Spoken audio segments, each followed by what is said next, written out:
असदुद्दीन अवैसी साहब एआईएमआईएम के अध्यक्ष और सांसद इस वक्त हमारे साथ लाइव जुड़ रहे हैं। ओवैसी जी, वैसे तो बिहार के चुनाव में मैं वहां पर कवर करने गई थी और आंख मिचोली खेल रहे थे आप मेरे साथ। जब मैं पूर्णिया पहुंची तो आप किशनगंज चले गए, किशनगंज कोशिश की तो आप तक आप इधर पूर्णिया में कहीं पर सभा कर रहे थे। इंटरव्यू आपका नहीं हो पाया, लेकिन अच्छा है आज हो रहा है। जोकीहाट आप पिछली बार भी जीते थे, बहादुरगंज, कोचाधामन, अमौर और वापसी। अब दिलचस्प यह है कि अमौर सीट वही है जहां पर आपके इकलौते विधायक अख्तरुल इमान आपके साथ टिके रहे। और एक बार फिर से आप इस जीत का श्रेय किसे देना चाहेंगे, और आपकी नजर में ये जो रिजल्ट है एकदम सुनामी है एनडीए के लिए, इसको आप कैसे इंटरप्रेट कर रहे हैं? सबसे पहले तो मैं अल्लाह सुब्हाना ताला का शुक्रगुजार हूँ कि उन्होंने अपने फजल से अपनी रहमत हम पर बरसाई और सीमांचल की जनता का, वहाँ के तमाम वोटर्स का, हमारे पार्टी के स्टेट प्रेसिडेंट अख्तरुल इमान साहब का, और जितने लोग महाराष्ट्र से इम्तियाज़ साहब आए, मुफ्ती इस्माइल साहब आए, शौकत यूपी से आए, सब लोग आए, कलेक्टिवली बलाला आए, सब लोग मेहनत किए। और मगर क्रेडिट जाता है वहाँ के सीमांचल की जनता को कि उन्होंने हम दोबारा हमको कामयाब किया और उन लोगों को पैगाम दिया जो हमारे एमएलएस को तोड़ कर समझ रहे थे कि एमआईएम ख़त्म हो जाएगी और ये रिश्ता ख़त्म हो जाएगा।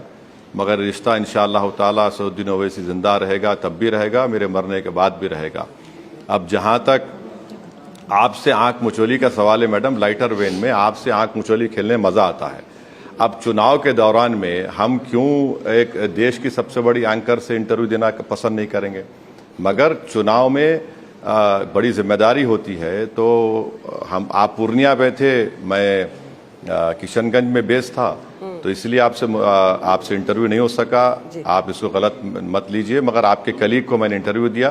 अब आपका हमेशा मैं शुक्रगुजार रहा हूं कि आपने हमेशा हमको स्पेस दिया है, आपने हमको पूछा है और उससे हमको फायदा भी होता है।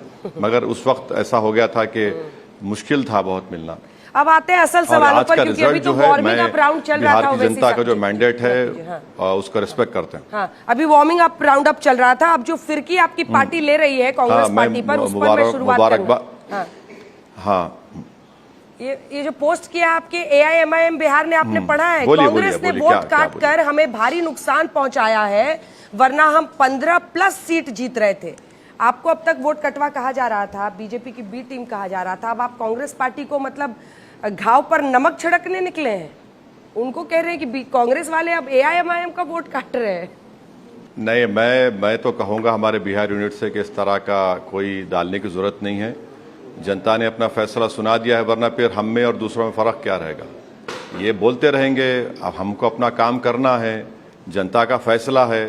अब उससे हम क्या कर सकते हैं? या बिहार की जनता ने नीतीश कुमार को मैंडेट दिया है, हम कंस्ट्रक्टिव उनको कोऑपरेशन देने तैयार हैं कि वो बिहार को और सीमांचल डेवलप करवाएं।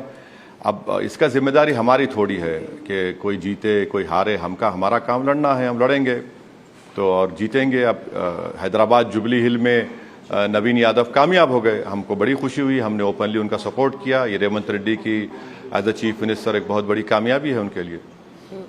आपने अभी कहा कि हम कंस्ट्रक्टिव कोऑपरेशन के लिए तैयार हैं। कई चिट्ठियां आप इंडिया गठबंधन, महागठबंधन को लिख रहे थे, उन्होंने स्वीकारा नहीं। अब आप चाहते हैं, कोई भागीदारी भी चाहते हैं क्या सरकार में एनडीए के साथ? नहीं। आप ऐसा क्यों समझते हैं? देखिए, समंदर के दो किनारे एक नहीं हो सकते हैं। हम तो ओपनली एनडीए के खिलाफ लड़े, आज भी लड़े, कल भी लड़ेंगे।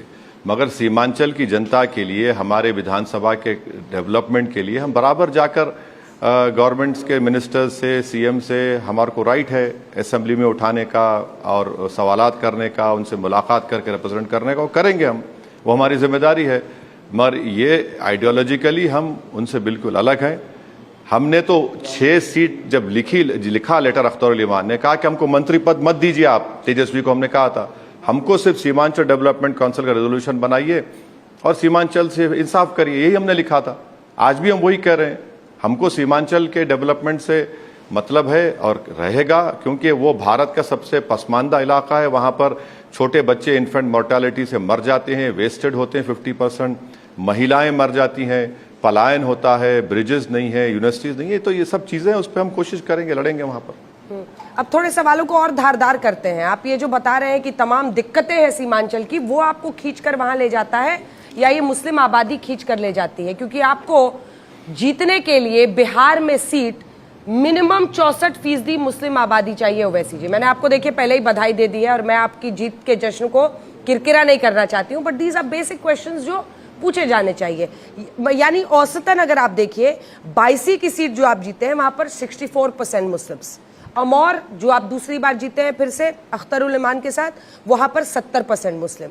72% कोचा धामन में, 66% बहादुरगंज में, जोकीहाट 66%। तो 64% तो आपको मिनिमम मुस्लिम आबादी चाहिए बिहार में सीट जीतने के लिए। अगर मैं उसका जवाब ये दूं कि फिर 75 साल से कांग्रेस, राजद, नीतीश कुमार और बीजेपी की सरकार रही, आपने क्या किया सीमांचल के लिए? आपने क्यों उसको नज़रअंदाज करके रखा?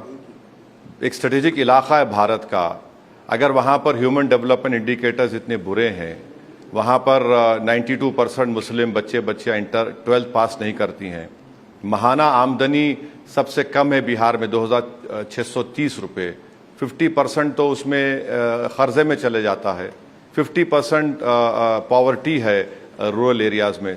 तो जो सरकारें थीं, जो विधायक थे, उन्होंने क्या किया वहाँ पर बताइए? पुल बैठ जाते हैं। तो ये भी तो क्वेश्चन है। मुझे तो लड़ना है। और इम्तियाज़ जलील औरंगाबाद से जीते मैडम, की मुस्लिम मेजॉरिटी था क्या? वो नहीं था ना। इम्तियाज़ जलील कामयाब हुए, फिर तमाम सेकुलर पार्टीज एक होकर इम्तियाज़ को हरा दिया। आज महाराष्ट्र में एक भी अल्पसंख्यक समाज का मुसलमान MP नहीं है। नरेंद्र मोदी गुजरात से जाकर बनारस में लड़ते हैं, कोई सवाल नहीं उठता।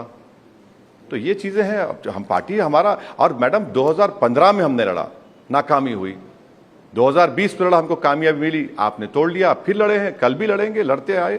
ये भारत के इंटरेस्ट में है कि हम सीमांचल को डेवलप करें और उसको ताकतवर बनाएं, वहां के किसान को ताकतवर बनाएं।